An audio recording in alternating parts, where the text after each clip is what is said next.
नमस्कार, मी संयोगिता आणि आपण पाहत आहात विदर्भ सत्यजित लाईव्ह न्यूज। पाहूया आजची विशेष बातमी। संजय रायमुलकर यांच्या मागणीला यश, लवकरच भव्य स्वरूपात लोणार पर्यटन महोत्सवाचे आयोजन। पर्यटन मंत्री शंभूराज देसाई, लोणार विकास आराखड्याला गती देण्याचे मंत्र्यांचे आदेश। आपण पाहत आहात विदर्भ सत्यजित लाईव्ह न्यूज। आमचे मुख्य संपादक उद्धव फंगाळ यांनी दिलेल्या माहितीनुसार जागतिक कीर्तीच्या लोणार सरोवर येथे लोणार पर्यटन महोत्सव आयोजित करण्याची माजी आमदार संजय रायमुलकर यांची मागणी पर्यटन मंत्री शंभूराज देसाई यांनी आज मुंबई येथे मंत्रालयात झालेल्या बैठकीत मान्य केली आहे। भव्य, दिव्य, अत्याधुनिक आणि आकर्षक पद्धतीने महोत्सवाचे आयोजन लवकरच केले जाईल असे नामदार देसाई म्हणाले। लोणार विकास आराखड्यातील सर्व कामांना त्वरित गती देण्याचे आदेशही त्यांनी दिलेत।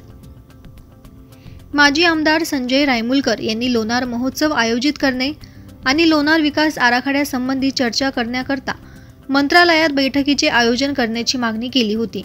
त्याप्रमाणे आज पर्यटन मंत्री शंभूराज देसाई यांच्या दालनात महत्त्वाच्या अधिकाऱ्यांसह बैठक पार पडली। बैठकीत संजय रायमुलकर, शिवसेना जिल्हा प्रमुख प्रा. बळीराम मापारी प्रामुख्याने उपस्थित होते। केंद्रीय मंत्री प्रतापराव जाधव यांच्या मार्गदर्शनाखाली संजय रायमुलकर यांच्या प्रयत्नातून 27 जुलै 2022 रोजीच्या शासन निर्णयानुसार 369 कोटी 79 लाखांच्या लोणार विकास आराखड्यास मंजुरी देण्यात आली होती। निधी वर्ग करणे, संबंधित कार्यान्वयन यंत्रणेमार्फत कामांची अंमलबजावणी करण्याचे अधिकार विभागीय आयुक्त अमरावती तथा अध्यक्ष लोणार विकास समिती यांना देण्यात आले होते।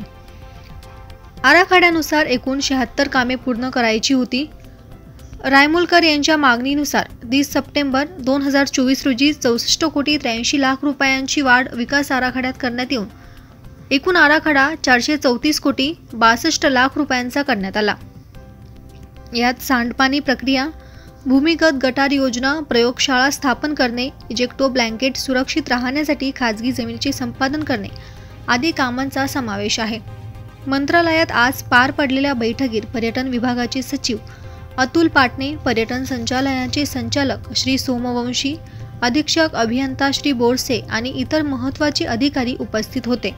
तर विभागीय आयुक्त अमरावती, जिल्हाधिकारी बुलढाणा डॉक्टर किरण पाटील, पुरातत्व विभागाचे श्री मलिक इत्यादी व्हिडिओ कॉन्फरन्सद्वारे उपस्थित होते। संजय रायमुलकर यांच्या मागणीनुसार लवकरच भव्य दिव्य स्वरूपात लोणार पर्यटन महोत्सवाचे आयोजन करण्यात येणार असल्याचे पर्यटन मंत्री शंभूराज देसाई यांनी सांगितले। त्यामुळे लोणार आणि परिसरातील जनतेला एक अनोखी मेजवानी मिळणार आहे। लोणार महोत्सवाची तारीख लवकरच निश्चित करण्यात येणार आहे।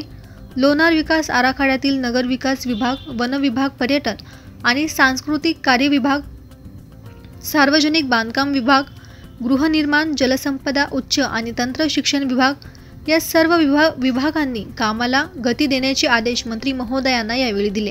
नामदार देसाई यांनी आराखड्यातील कामांचा विभागनिहाय आढावा घेतला। पर्यटन विकास अंतर्गत लोणार शहरातील कमानीच्या बांधकामाला रस्ते विकास महामंडळाने त्वरित न हरकत प्रमाणपत्र द्यावे आणि हे काम सुरू करण्यात यावे अशाही सूचना त्यांनी केल्या। पर्यटन मंत्री नामदार देसाई आणि पालकमंत्री नामदार मकरंद पाटील दर महिन्याला विकास आराखड्यातील कामांच्या प्रगतीबाबत वैयक्तिक लक्ष घालून आढावा घेणार असल्याचे आजच्या बैठकीत शंभूराज देसाई यांनी सांगितले। बातमी आवडल्यास लाईक करा, शेअर करा आणि सबस्क्राईब मात्र नक्की करा।